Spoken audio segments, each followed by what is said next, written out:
வணக்கம். அனைவருக்கும் வணக்கம். குறிப்பாக மருத்துவ அணி அ நண்பர்களுக்கு, குறிப்பாக எனது நமது உறுப்பினருக்கும், என் சகோதரர் மருத்துவர் எழிலன் அவர்களுக்கும், என்டயர் மருத்துவ அணி நண்பர்கள் எல்லோருக்கும் எனது வணக்கங்கள். மிக சிறப்பான வணக்கங்கள். மிக சிறப்பான ஏற்பாடு. முதலில் செப்டம்பர் மாதத்தை திராவிட மாடல் அரசாங்கத்தின் அனைத்து திட்டங்களையும், திராவிட முன்னேற்ற கழகத்தின் கொள்கை வழி பயணத்தையும் திராவிட தலைவர்களும் கொண்டாடும் விதமாக திராவிட மாதம் என்று ஐடி விங் துவங்கியது. இன்று அடுத்ததாக அதற்கு நாங்களும் சலித்தவர்கள் அல்ல. நமது முதலமைச்சர் திராவிட நாயகன் முத்தமிழறிஞர் கலைஞர் அவர்களின் கொள்கை வாரிசு இன்றைய கழக தலைவர் தமிழகத்தை அடுத்த கட்டத்துக்கு நகர்த்தி மிகப்பெரிய வளர்ச்சியை உறுதி செய்து கொண்டிருக்கும் நமது குடும்ப தலைவர் அவர்களின் இந்த பிறந்த மாதமான மார்ச் மாதத்தை திராவிட மாடலின் பேரரசன், நமது திராவிட மாடல் முதல்வரின் மாதம் என்று கொண்டாடும் இந்த நிகழ்வில் கலந்து கொண்டு உங்களுடன் உரையாடுவது பெருமகிழ்ச்சி. நம்ம மருத்துவர் சொன்ன மாதிரி எழிலன் சொன்ன மாதிரி எக்கச்சக்கமா பில்டப் கொடுத்தாரு அவரு. அந்த மாதிரிலாம் இல்ல. திராவிட முன்னேற்ற கழகத்தின் தொண்டன் யாராக இருந்தாலும் எனக்கு கொடுக்கப்பட்டிருக்கும் இந்த பொறுப்பை திமுக தொண்டன் யார்கிட்ட தலைவர் கொடுத்திருந்தாலும் நிச்சயமாக இதே போல் இன்னும் சிறப்பாகவும் செய்வதற்கு பலரும் மிக சிறப்பான தொண்டர்கள் இங்க நம்ம குவிந்திருக்கும் ஒரு மக்கள் இயக்கம் தான் திராவிட முன்னேற்ற கழகம். எனவே அந்த பொறுப்பு எனக்கு மாண்பு முதலமைச்சர் அவர்கள் கொடுத்திருக்கிறார். அவரது திராவிட மாடல் ஆட்சி மிக சிறப்பான திட்டங்களை ஒவ்வொரு நாளும் கொண்டு வந்து சேர்த்துக் கொண்டிருக்கிறது. ஆகையால் தமிழகம் ஒவ்வொரு நாளும் வளர்ந்து கொண்டிருக்கிறது. ஆகையால் எனது பணி சற்று எளிதாகிறது. எனவே திராவிட இயக்கங்கள் ஏறத்தாழ 100 ஆண்டுகளாக தமிழகத்தை கொஞ்சம் கொஞ்சமா செதுக்கிட்டு வரோம். கொஞ்சம் அடிப்படையில முதல்ல எல்லாத்துக்கும் அடித்தளம் இடுவது கல்வி. அதிலும் அனைத்து தரப்பினருக்கும் கல்வி, குறிப்பாக பெண்களுக்கு கல்வியை கொடுத்து ஒரு எனேபிளரா இருந்தது வந்து திராவிட மாடல் அரசியல் தான். அப்படிப்பட்ட திராவிட சித்தாந்தங்களை ஒட்டியே வளர்ந்ததனால் இன்று இந்திய அளவில் ஒரு தனித்துவம் மிக்க ஒரு மாநிலமாக மட்டும் அல்லாமல் உலக அளவில் எல்லோரும் திரும்பி பார்க்கும் ஒரு கவர்னன்ஸ் மாடலை உருவாக்கி இருக்க பெருமை திமுகவுக்கு மட்டுமே உண்டு. திராவிட இயக்கங்களில் நமது தலைவர்களுக்கு மட்டுமே உண்டு. குறிப்பாக பெரியாருக்கும், அண்ணாவுக்கும், கலைஞருக்கும் இன்று அயராமல் உழைத்துக் கொண்டிருக்கும் உழைப்பு என்று நமது முத்தமிழறிஞர் அவர்களால் குறிப்பிட்டு கோடிட்டு காட்டப்பட்ட நமது முதலமைச்சர் அவர்களின் இந்த உழைப்பு தான் 10 ஆண்டு காலம் இருண்டு கிடந்த தமிழகத்தை மீட்டெடுத்து இன்று மீண்டும் வெற்றி பாதையில் ஒரு மிகப்பெரிய வளர்ச்சி பாதை உருவெடுக்க வைத்திருக்கும் அந்த மிகப்பெரிய அசாதாரண அந்த செயலை செய்திருக்கும் ஒரு மாபெரும் மனிதனை தான் நாம் இன்று இந்த இந்த மாதம் முழுவதுமாக நாம் என்றுமே கொண்டாடப்பட வேண்டிய ஒரு மகத்தான தலைவராக நமது தலைவர் அவர்கள் இன்று இருக்கிறார். நமது தலைவர் அவர்களின் என்ன அப்படின்னா ஸ்பெஷல், எப்படி இவர் மட்டும் இது தனியா செய்ய முடியுது அப்படின்னா அதற்கு காரணம் பேசிக்கா அவர்கிட்ட இருக்கிற அந்த திராவிடியன் ஐடியாலஜி. இந்த ஐடியாலஜி என்ன சொல்லுது, நான் சொன்ன மாதிரி எல்லாருக்குமே எல்லாம் கிடைக்க வேண்டும், எல்லோருக்கும் எல்லாம் என்றார். அதனாலதான் நீங்க வாக்களித்தாலும் சரி வாக்களிக்காவிட்டாலும் சரி உங்களுக்காக உழைப்பது நானாக இருப்பேன், நிச்சயமாக உங்களுக்காக நான் உழைப்பேன் என்று கூறும் வகையில் முதல்ல வெற்றி பெற்ற பிறகு 2021ஆம் ஆண்டு நாம் பெரிதும் பெரிய சீட்ல வெற்றி பெறாத ஒரு பகுதிக்கு சென்று நேராக கோவைக்கு சென்று அங்கே இதை சொன்னார் அவர். வாக்களிக்காதவர்களும் இவருக்கு எங்களுக்கு ஏன் வாக்களிக்கவில்லை என்று ஏங்கும் அளவிற்கு நான் உழைப்பேன் என்றார். வெற்றி பெற்ற பிறகு எல்லாருமே வெற்றி அடைஞ்சாச்சுன்னு அடுத்த வேலையை பார்க்க போயிருவாங்க. ஆனா வாக்களிக்காதவர்களுக்கும் நான் நிச்சயமாக முழுமையாக உழைப்பேன். நீங்கள் சிந்திக்கும் அளவிற்கு நான் உழைப்பேன் என்று அந்த ஓப்பனிங் ஸ்டேட்மெண்டாவே அவர் கொடுத்துட்டு தொடர்ந்து ஒவ்வொரு நாளும் அதை செய்து காட்டி இன்று அவரது நெஞ்சுக்கு நெருக்கமாக இருக்கும் ஒரு விடயம் என்றால் எல்லோருக்கும் எல்லாம் பரவலாக்கப்பட்ட வளர்ச்சி. பரவலாக்கப்பட்ட வளர்ச்சி டிஸ்ட்ரிபியூட்டர் குரோத்னா என்ன? ஒரு என் துறையோட ஒட்டி மட்டுமே பேசுறேன். ஏன்னா நீங்க பல பேர் பல டாபிக்ல பேச போறாங்க. அதனால என் துறை இப்போ முதலமைச்சர் அவர்களுக்கு கொடுத்திருக்கும் அந்த பொறுப்பை ஒட்டி மட்டும் நான் பேச விரும்புகிறேன். ஒரு 10-15 நிமிஷத்துல முடிச்சிடுறேன். ஏன்னா மாண்புமிகு துணை முதலமைச்சர் நமது இளம் தலைவர் அவர்கள் இன்று அவரது சொந்த மாவட்டத்திற்கு எங்களது மாவட்டத்திற்கு எங்க டெல்டாக்காரர் வருகிறார். எனவே அங்க ரிசீவ் பண்ண வேண்டியது இருக்கு. இப்ப நான் அந்த மூமெண்ட்லயே பேசிட்டு இருக்கேன். அதனால கொஞ்சம் ஷார்ட்டா முடிச்சிடுறேன். அவரது நமது திராவிட நாயகன் அவர்களின் அந்த எடுத்துக்காட்டு நான் சொன்னேன் இல்லையா, டிஸ்ட்ரிபியூட்டர் குரோத் அவர் ரொம்ப மனதுக்கு ரொம்ப ரொம்ப நெருங்கிய ஒரு சப்ஜெக்ட் அது. அதை எப்படி செய்யறாரு, எப்படி செஞ்சிருக்காருன்றது மட்டும் சொல்லி முடிச்சு அதுக்கப்புறம் பாசிபிள் டைம் இருந்தா you can shoot few questions I'll take that also. So I'll tell you how on this.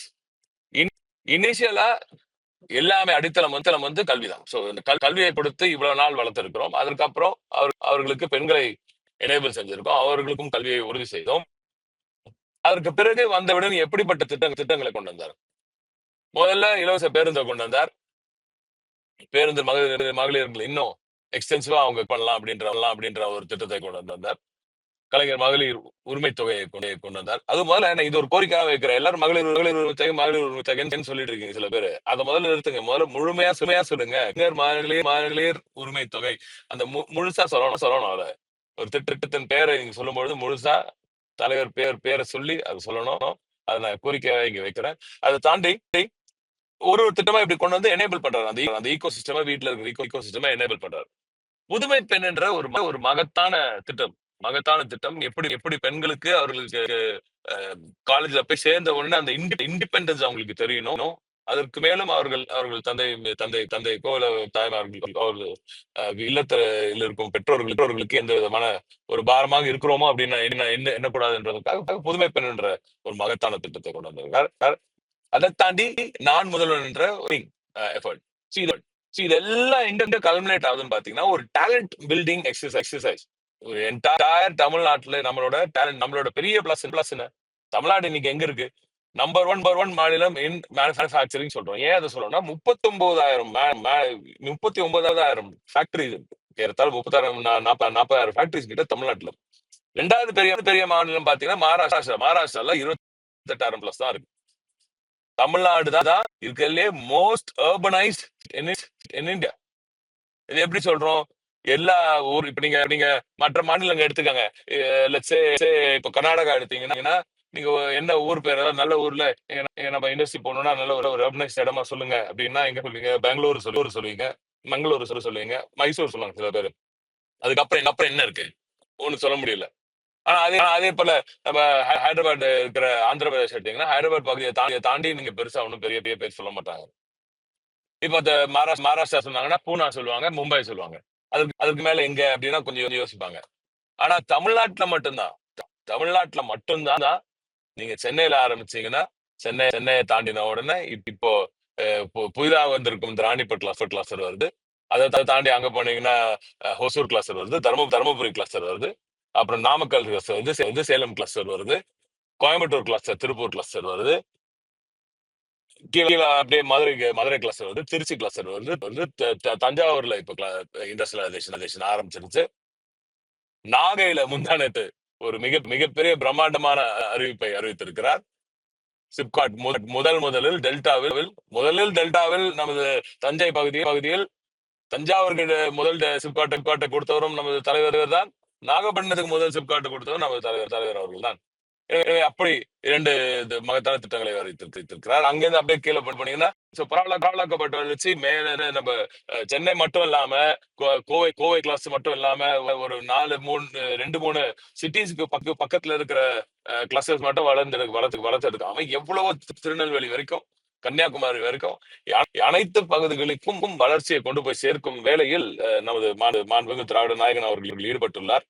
எல்லா பகுதிக்கும் வளர்ச்சி. முன்னாடி எல்லாருமே பேசிட்டு இருப்பாங்க, ஸ்ரீபெரும்புதூர் தான் நம்மளோட இண்டஸ்ட்ரியல் ஹப், எலக்ட்ரானிக் ஹப்னு.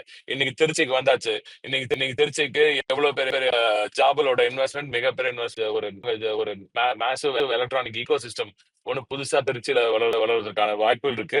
அடுத்ததாக தூத்துக்குடியில எவ்வளவு பெரிய ஒரு வெள்ளம், ஒரு பெரிய பேரழிவு, எல்லாரும் அதுல அந்த ஒரு டென்ஷன்ல இருந்த போது ஒரு மிகப்பெரிய வரப்பிரசாதமாக அவங்களை அதுல இருந்து மீட்டெடுத்து அவங்களுக்கு மீண்டும் ஒரு நம்பிக்கை கொடுக்கும் விதமாக மாண்புமிகு முதலமைச்சர் அவர்கள் வின்ஃபாஸ்ட் நிறுவனத்தை அங்கே கொண்டு வந்து சேர்த்தார்.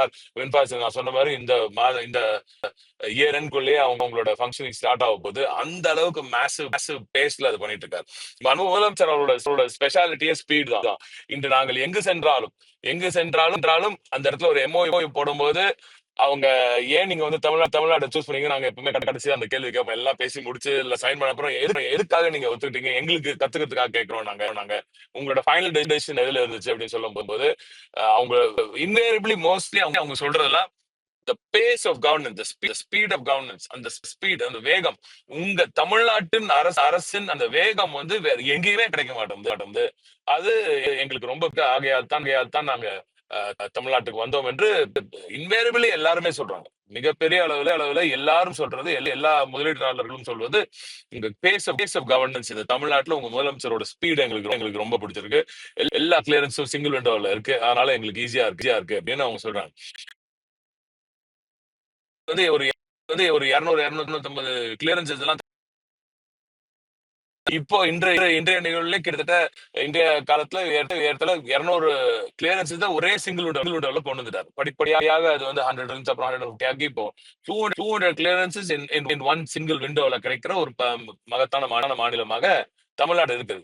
ஏன்னா நீங்க ஒரு டேபிள் அலைய வேண்டாம். ஒரு இன்வெஸ்டர் வந்தா கைடன்ஸ் நிறுவனத்தில் போனா அங்க ஸ்ட்ரைட்டா உங்களுக்கு வந்து எல்லா கிளியரன்சஸும் கிடைக்கிறதுக்கான அந்த பணியை ஈஸ் ஆஃப் டூயிங் பிசினஸ் சொல்லுவீங்க இல்லையா? ஈஸ் ஆஃப் டூயிங் பிசினஸ் வந்து இந்த தமிழ்நாடு நம்பர் 1 இருக்கிறது அதற்கு காரணம் இது எல்லாத்தையும் செய்து வந்தார்.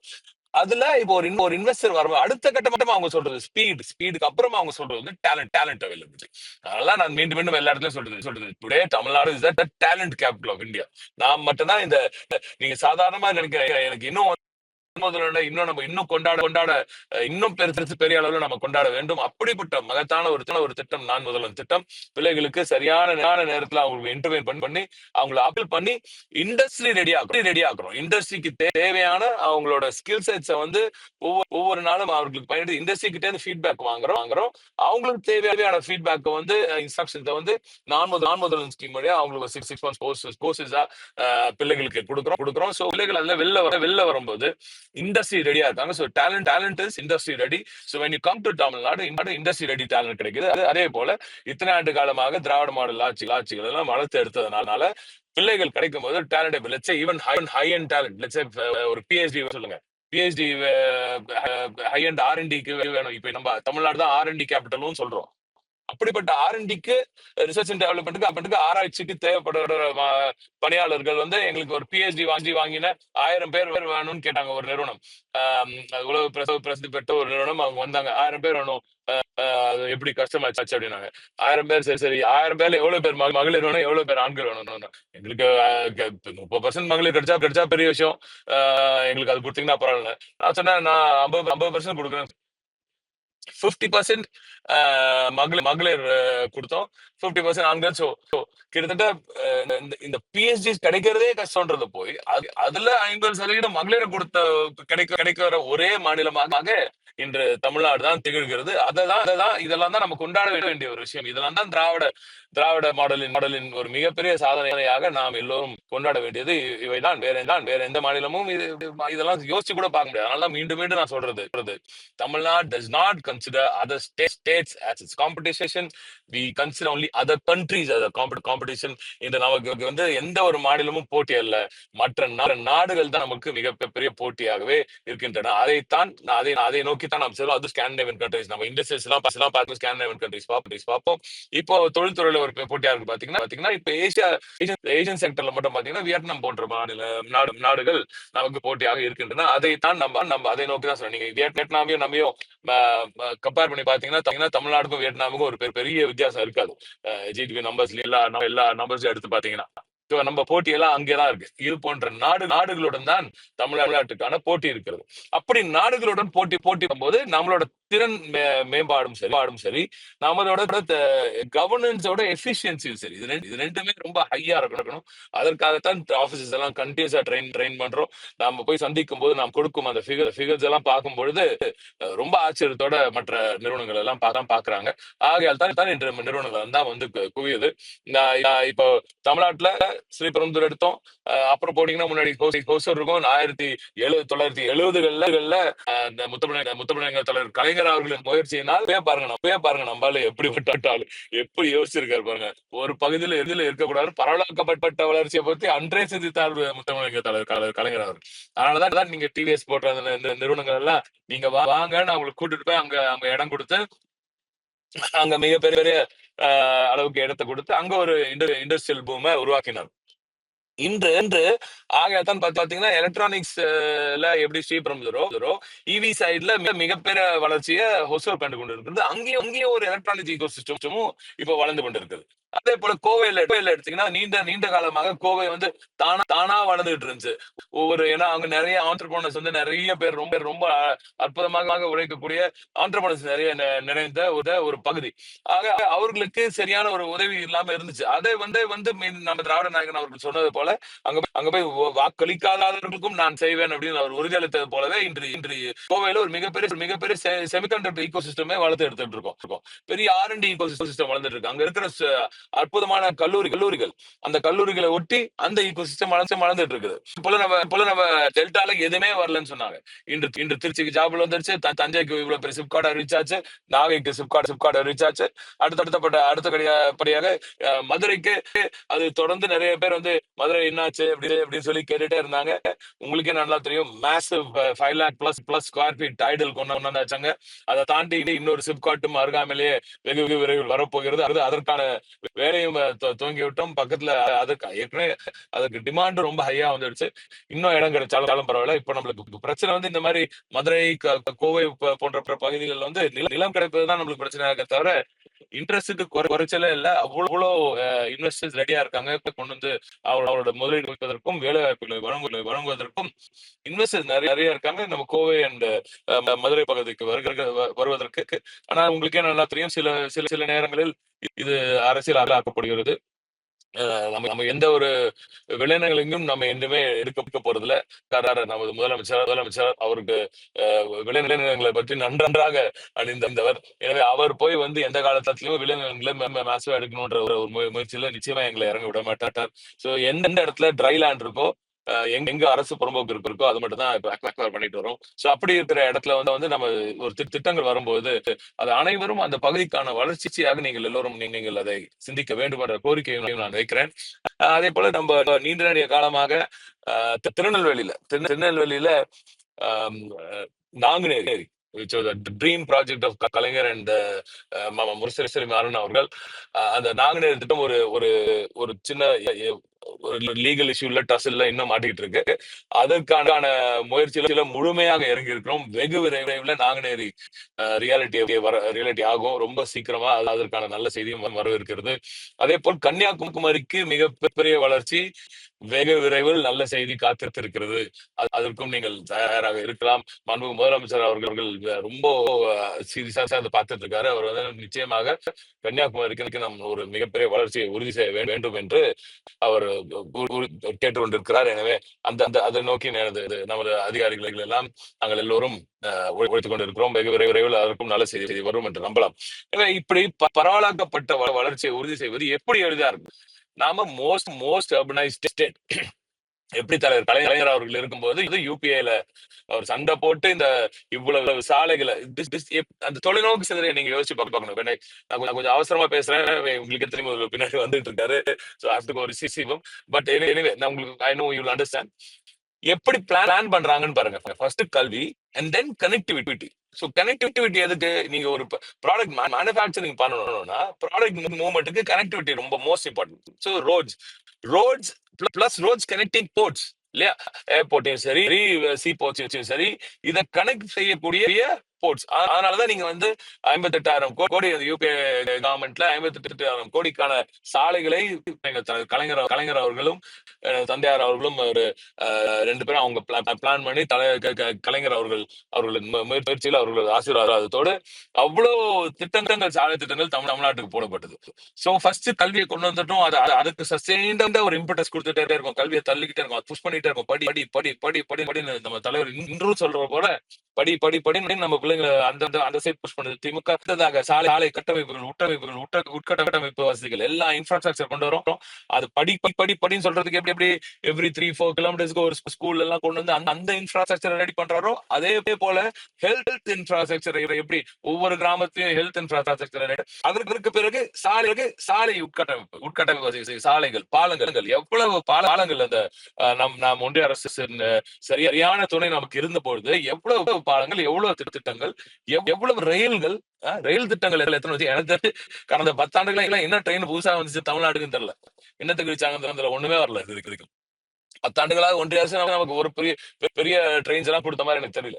பெரிய ரயில்வே திட்டங்களும் வரல.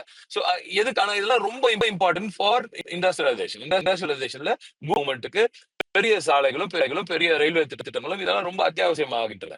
Anyway, so what we have today is because of the forethought and the foresight of our leaders like தலைவர் கலைஞர் and நமது தலைவர் இன்று திராவிட நாயகன் அவர்கள். அவரும் அதனாலதான் அந்த ஃபுல்லா அந்த பூஸ்ட் பண்ணிட்டே இருக்காரு. படி படி படின்னு சொல்லும்போது புதுமை பெண் தராரு, தமிழ் புதல்வன் தராரு, நான் முதல்வன் கொண்டாடுறாரு. எப்படி எத்தனை என்னேபிள் பாருங்க. சாதாரணமா ஒரே ஒரு விஷயம் செஞ்சுட்டு போறதுல தொடர்ந்து ஒன்னொன்னா பார்த்து செஞ்சுட்டு தான் இந்த சின்னதா நம்ம செய்யற அந்த திட்டங்கள் எல்லாம் தான் இந்த தமிழகத்தை நம்பர் 1 மாநிலமாக வைத்திருக்கின்றது. இதை இன்னும் ஒரு 50 ஆண்டு காலம், 100 ஆண்டு காலத்துக்கு தமிழ்நாடு அந்த 1ஆம் நம்பர்லயே இருக்கணும் அப்படின்னா, நம்பர் 1ஆகவே இருக்க வேண்டும் என்றால் இது போன்ற திட்டங்கள் எல்லாம் தான் நம்மளுக்கு வருகின்ற காலங்களில் உதவ போகின்றன. ஆகவே இப்படி கல்விக்கு ஒரு இம்பார்ட்டன்ஸ், இன்ஃப்ராஸ்ட்ரக்சருக்கு ஒரு அதே போல இன்வெஸ்டர்ஸ் வரும்பொழுது அவர்களை ஒரே பகுதியில வைக்காம எல்லா பகுதிக்கும் கொண்டு போறது.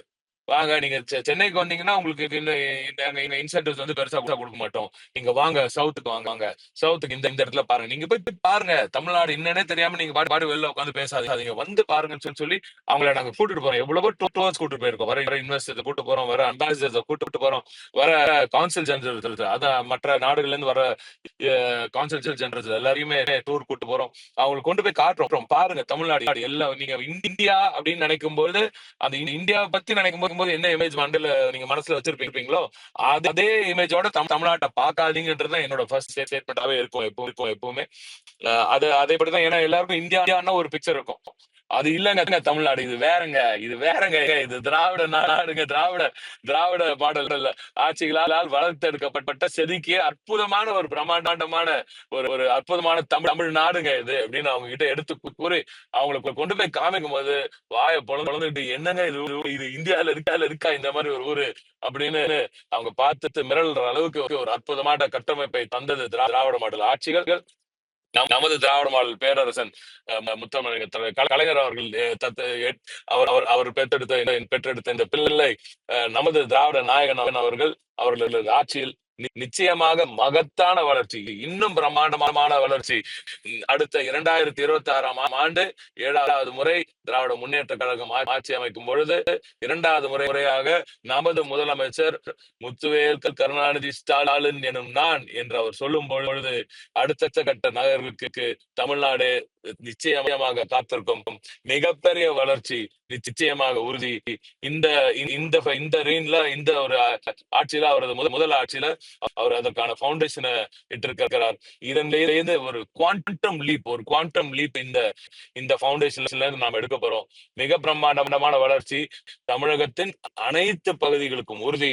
நமது பிள்ளைகளுக்கு, படித்த நமது இளைஞர்களுக்கு, குறிப்பாக பெண்களுக்கு மிகப்பெரிய ஒரு வளர்ச்சி நமது திராவிட மண்ணில் நிச்சயமாக கிடைக்கும். அது உறுதி செய்யும் இடத்தில் இருக்கும் நமது திராவிட நாயகன் அவர்களை கொண்டாடும் இந்த மாதம் இந்த மாதம் மட்டும் இந்த வருடம் முழுக்க நம்ம வாழ்நாள் முழுக்க கொண்டாட வேண்டிய தலைவர்.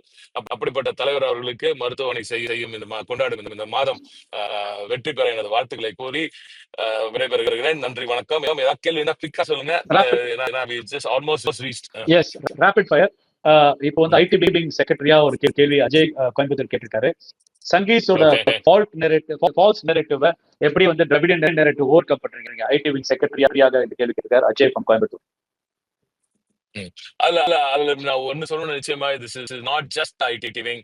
அதனாலதான் நான் வந்த உடனே ஐடி விங் மட்டும் இல்லாம இது விங் 2.0 அப்படின்னு இதை காயின் பண்ண ஆரம்பிச்சோம். இது என்ன, it is not just about people. பொறுப்புல இருக்கிறவங்க மட்டும் பண்ற வேலை கிடையாது. பொறுப்புல இல்லாத பலரும் சேர்ந்து, நாங்க எல்லோரும் சேர்ந்ததுதான் விங் 2.0. ஏன் அப்பனா எங்களுக்கு ஏன் பொறுப்பு கொடுக்கல அப்படின்னு இருக்கு. நீங்க ஒரு சிலர் பேசுற ஒரு சில அந்த லைன்ஸ் எல்லாம் வந்து நம்ம இதா பொறுப்புல இருக்கும்போது செய்ய முடியாது. நீங்க கொஞ்சம் ஃப்ரீயா அடிங்கன்றதுக்காக தான் உங்களை வந்து ஃப்ரீயா விட்டு இருக்கோம் தான் நீங்க நினைக்கிறோம். உங்களுக்கு பொறுப்பு கொடுக்க கூடாதுன்னு இல்ல. நீங்க அப்படி இருக்கும்போது ஃப்ரீயா அடிக்கலாம். நீங்க வந்து உங்க மனசுல பட்டதை பேசலாம். பட் இங்க வந்து கட்சி ஒரு கட்டுப்பாடு அப்படின்னு வந்துடுச்சுன்னா, திமுகல ஒரு பொறுப்புல இருக்கிறவங்க இப்படிதான் பேசணும்னு இருக்கு. நாங்க அப்படிதான் பேச முடியும். ஆகையால் தான் ஒரு சில நேரத்துல நீங்க கேட்பீங்க, பொறுப்புல இல்லாத ஒரு சிலர் எல்லாம் கேட்கறாங்க, நீங்க இப்படி இருக்கலாம், அப்படி சொல்லலாம், அப்படிலாம் சொல்ல இப்படிதான் இருக்கணும்னு கட்டுப்பாடு இருக்கு. கடமை, கண்ணியம், கட்டுப்பாடு. இன்றைய தலைவர் அதுக்கு இன்னும் பயங்கர கட்டுப்பாடு. ஏன்னா ரொம்ப ரொம்ப கரெக்டான வார்த்தைகளை பிரயோகம் செய்ய வேண்டும். அதனால நம்ம பிள்ளைகளை எப்பவுமே கரெக்டா இருக்கணும்ன்றதுக்காக அந்த பொறுப்பை ஒரு சில பேருக்கு கொடுத்திருக்கோம். மற்றவர்களுக்கு அதனால பொறுப்பா இல்லை அப்படின்னு நான் சொல்ல வரல. ஃப்ரீயா அடிக்கிறது பெட்டர் நினைக்கிறேன் நான். எனவே எல்லோரும் சேர்ந்து இருந்து ஒரு அணியாக பயணிக்கும் இந்த விங் 2.0 வந்து எதையும் செய்யக்கூடிய ஒரு மகத்தான அணியாக நிச்சயமாக இருக்கிறது. இதில் நமது இளைஞர் அணி போன்ற, மகளிர் அணி போன்ற, மருத்துவ அணி போன்ற, நமது மாணவர் அணி போன்றவரை எல்லோரும் இணைந்து அடித்தோம் என்றால், உண்மையை வைத்து அடித்தோம் என்றால் அது போதும். ஏன்னா ஃபால்ஸ் நெரேட்டிவ் ரொம்ப நாள் எடுக்காது. மீண்டும் மீண்டும் சொல்லிட்டே இருக்கிறதுனால போய் வந்து உண்மையாயிடாது. ஆனால் நம்ம கிட்ட சொல்றதுக்கு உண்மை வந்து கொட்டி கிடக்கு, நிறைய கொட்டி கிடக்கு. அதை சொல்லுவோம். நாம இனிமே அவர்களுக்கு பதில் சொல்லக்கூடாது. தயவு செஞ்சு அந்த சொல்லிட்டா இதை போய் சொல்லுங்கன்னு சொல்லாதீங்க.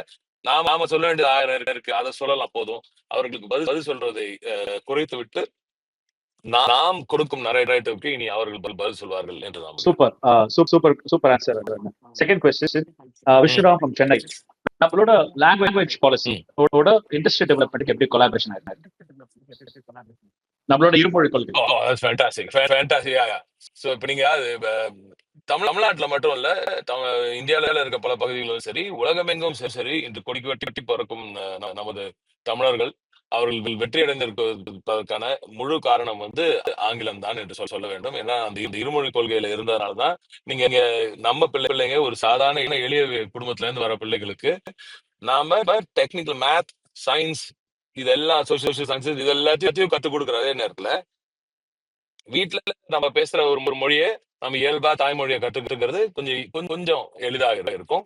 அதுக்கப்புறம் புதிதாக ஒரு மொழியை கத்துக்கிறது எப்பவுமே ஒரு பெரிய பேர்டன். அது அந்த ஒரு மொழி கற்றுக்கிறதே ஒரு மிகப்பெரிய பேர்டன் ஃபார் எளிய குடும்பம். ஒரு சாதாரண ஒரு குடும்பத்துல எந்த ஒரு பெரிய படித்த மேதாவிகள் எல்லாம் இல்லாத, பெரிய பண பின்புலம் எல்லாம் இல்லாத ஒரு எளிய குடும்பத்திலிருந்து வரும் எல்லோருக்கும் எல்லாம் கிடைக்க வேண்டும் என்ற நோக்கத்துடன் செயல்படும் எந்த அரசாங்கமாக இருந்தாலும் சரி, இதை நிச்சயமாக அவர்கள் கடைபிடிக்க வேண்டும். அந்த மாதிரி ஒரு பேக்ரவுண்ட்ல இருந்து வர ஒரு பிள்ளைகளுக்கு ஏற்கனவே இங்கிலீஷ் படிக்கிறது ஒரு பெரிய ஒரு பேர்டன். பட் நம்ம கான்சென்ட்ரேட் பண்ணாம இன்னொரு லாங்குவேஜையும் அவங்க தலையில வச்சோம்னா எந்த விதத்துல நியாயம்னு எனக்கு புரியல. நீங்க அப்ப 3 லாங்குவேஜ் மட்டும் தான் படிச்சுட்டு உட்காரணும். இவன் சயின்ஸ்லயோ மேத்லயோ வேற எல்லாத்துலயோ உருப்பட மாட்டாங்க. இந்த மாதிரி ஒரு நிலைமைக்கு கொண்டு போய் தள்ளுறதுக்கு தான் இந்த ஒன்றிய அரசு துடிக்குது என்று நான் நம்புகிறேன். இன்னைக்கு எங்க போனாலும் நம்ம ஏன் மேத்ல வந்து இவ்வளவு பெருசா இருக்கும், கணிதத்துல நாம இவ்வளவு பெருசா இருக்கும், ஏன் இன்னைக்கு ஃபின்டெக் கேபிட்டலா இருக்கு, நீ தமிழ்நாடு வந்து சாதாரண சைலண்டா ஒரு விஷயத்தை பண்ணிருக்கோம். எல்லாருமே நம்ம வந்து சாஸ் கேப்ல இருந்தோம் அப்படின்னு பேசிட்டு ஐடி கேப்ல இருந்தோம். இப்ப அப்படி இல்லையே அப்படிலாம் பேசிட்டு இருக்காங்க சில சில பேர். அதெல்லாம் இல்ல இல்ல. இன்னைக்கு தமிழ்நாடு தான் ஃபின்டெக் கேபிட்டல் ஆஃப் இந்தியான்னு பாத்தீங்கன்னா ஃபின்டெக் இந்தியா தமிழ்நாட்டுல தமிழ்நாடு தான் திகழ்கிறது. அதற்கு காரணம் நம்மளோட பசங்களோட பிள்ளைகளோட மேத் கேப்பபிலிட்டி, சயின்ஸ் கேப்பபிலிட்டி எல்லாம் அதை தாண்டி இங்கிலீஷ் கேப்பபிலிட்டி தான் இதுக்கெல்லாம் எனேபிளரா இருக்கு. எனவே நாம வெறும் லாங்குவேஜ் மட்டுமே நீங்க பாத்துட்டீங்கன்னா மற்றதெல்லாம் எப்படி படிக்கிறது? அப்ப இதெல்லாம் படிச்சுட்டு இன்னொரு பர்டனா இன்னும் மூன்றாவதா ஒரு மொழியை கொண்டு வந்து சேர்த்தா நிச்சயமாக அந்த எஃபிஷியன்சி நிச்சயமாக குறையும். மிகப்பெரிய சுமையாக இது பெற்றோர்களுக்கும் சரி பிள்ளைகளுக்கும் சரி இது நிச்சயமாக இருக்கும். அதனால டிராப் அவுட்ஸ் நிச்சயமாக ஜாஸ்தி ஆகும். இதெல்லாம் இருக்கக்கூடாதுன்றதுக்காக தான் நமது இயல்பா பேசக்கூடிய நமது தாய்மொழியை காப்பதற்காக உலகத்திலே பழமையான முதன்மையான மொழியான தமிழ் மொழியை கற்பதில் என்ன பிரச்சனை இருக்கக்கூடும் என்று யாருக்கும் தெரியல. அதனால நம்ம தாய்மொழியை நிச்சயமாக கற்றுக்கொள்ள வேண்டும் என்ற அந்த ஒரு மொழியையும் அடுத்ததாக ஒரு எல்லா நாடுகளிலும் சென்றாலும் சரி இந்தியாவில் இருக்க பல இடங்களுக்கு சென்றாலும் சரி நமக்கு எது துணையாக இருக்குமோ அப்படிப்பட்ட ஒரு ஆங்கிலத்தையும் கற்றுக்கொள்வதுதான் சரியாக இருக்கும் என்பதற்காகத்தான் நமது தலைவர்கள் எல்லாம் இந்த ஸ்டாண்ட் எடுத்திருக்காங்க. அந்த ஸ்டாண்டு தான் இன்று உலகத்தில் நாம் எங்கு சென்றாலும் பெரிய எந்த நிறுவனத்தில் சென்றாலும் அங்கே ஒரு தமிழர் அமர்ந்திருக்கிறார் என்றால் அதற்கு காரணம் திராவிட அரசுகள் எல்லாம் எடுத்து திராவிட மாடல் அரசாங்கங்கள் எடுத்த அந்த முடிவு, அந்த கொள்கை, அண்ணாவும் கலைஞரும் கட்டி காத்த அந்த ஒரு இருமொழி கொள்கை தான் இன்று தமிழர்களை உலகமெங்கும் போய் சென்று அமர்ந்து அவங்க நம்ம கூடிய தமிழ் கூடிய அங்க நாட்டு இருக்காங்கன்னா அதற்கு காரணம் இந்த இருமொழி கொள்கை தான் என்று ரொம்ப தெளிவா தெரியும். நீங்க எங்க போய் பார்த்தாலும்